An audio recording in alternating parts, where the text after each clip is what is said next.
Mais d'abord, on va parler de la guerre entre Israël et le Hamas. Vous nous proposez, Pierre Aski, de revenir sur le temps long de l'histoire. Israël-Palestine, un siècle de conflit sur une terre doublement promise. C'est le titre de votre livre chez Stock. On en parle tous les deux, juste après l'invitation signée ce soir par Marion Becker.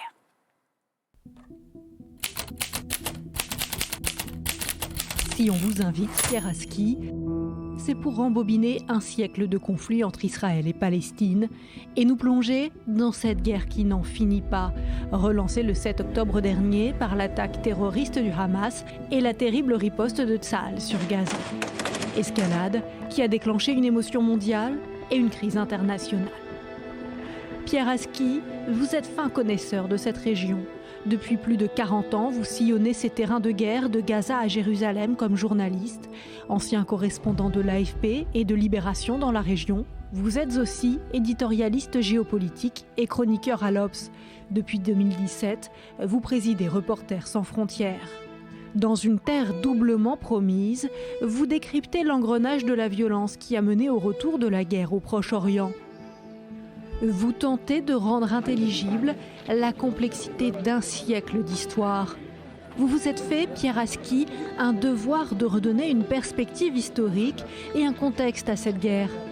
À travers votre récit, empreint de votre expérience, se dessinent les tragédies de génération en génération. De l'exil forcé des Palestiniens à la guerre des 6 jours, de la guerre du Kippour à l'espoir de la paix avec les accords de Camp David.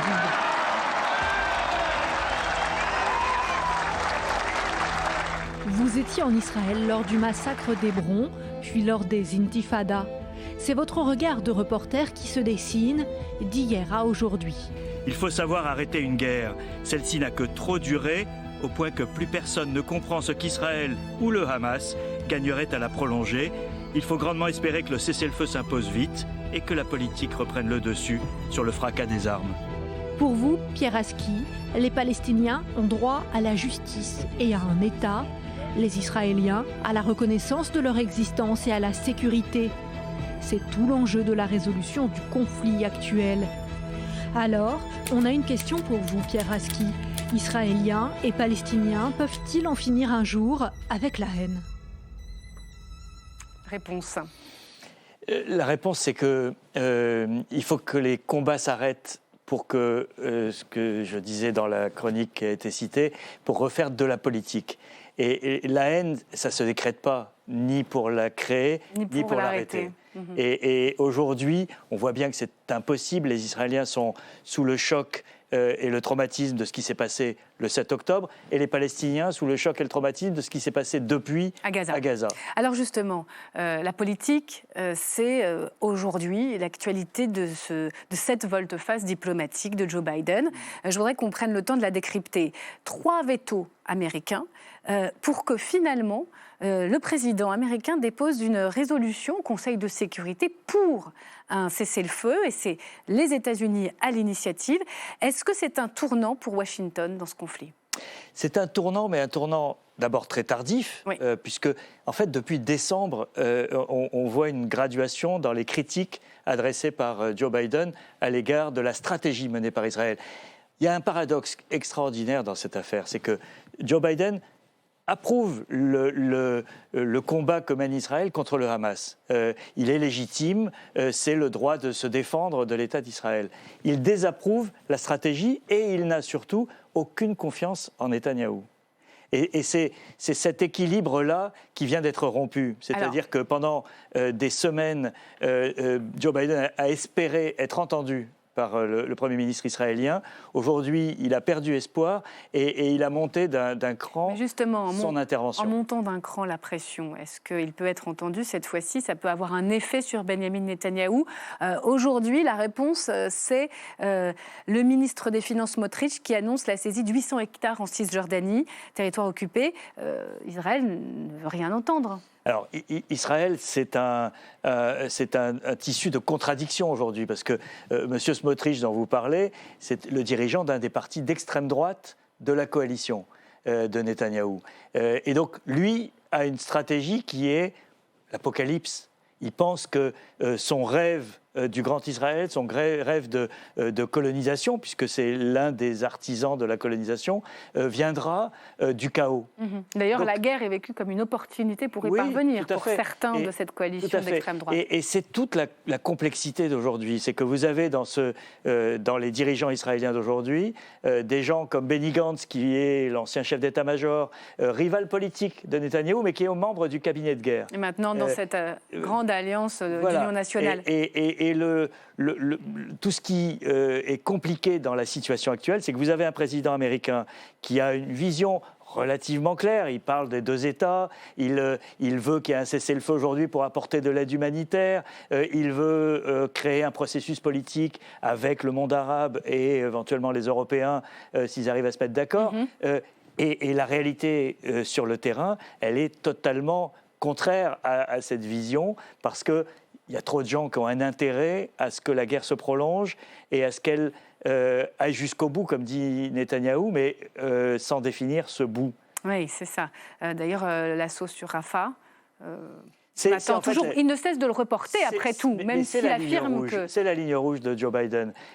Parce que Rafah, il faut comprendre, on a demandé aux habitants du Nord de descendre vers le centre. Ensuite, on leur a demandé de descendre vers le Sud. Rafah, c'est le bout du chemin. Après, c'est l'Égypte. Et il y a plus d'1 million de personnes qui sont massées à Rafah dans des conditions abominables, dans une ville qui a été multipliée par 10.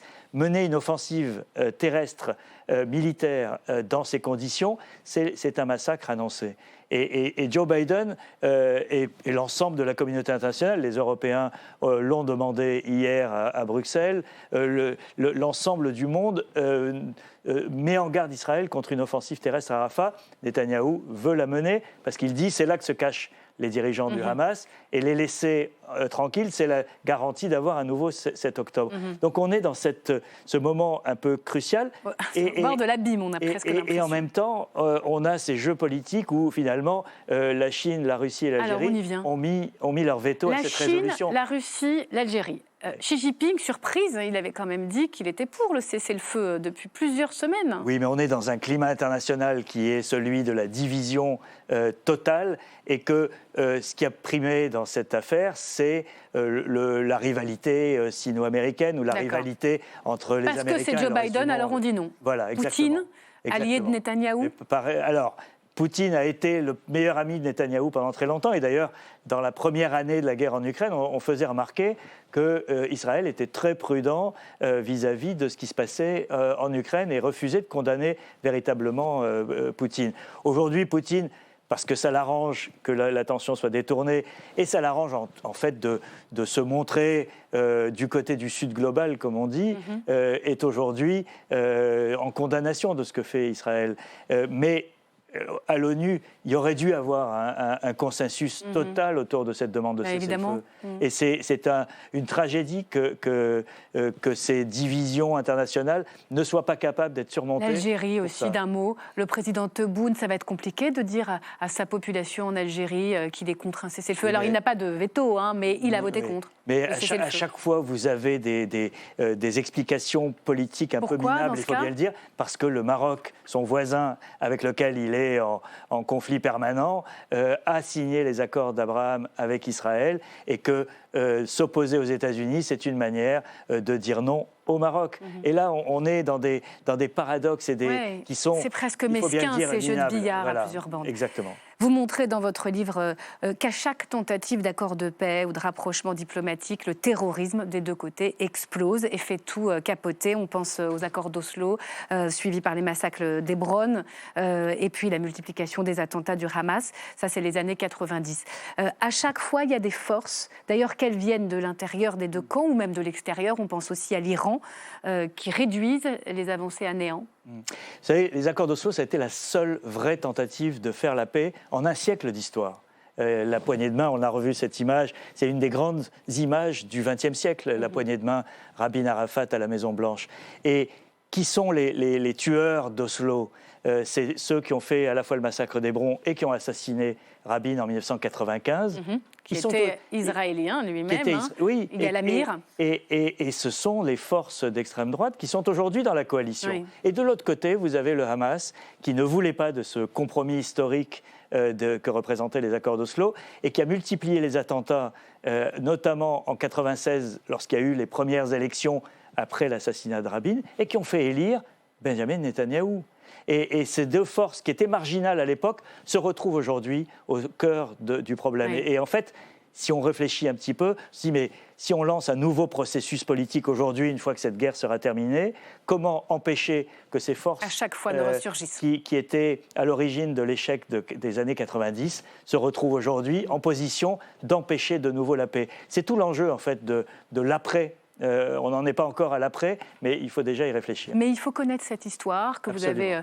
vous avez arpenté cette terre des deux côtés pour essayer d'envisager le plus clairement possible, avec le plus de clairvoyance, la suite possible. Deux peuples, deux États, évidemment, c'est ce que nous souhaitons. Merci beaucoup, Merci. Pierre Aski.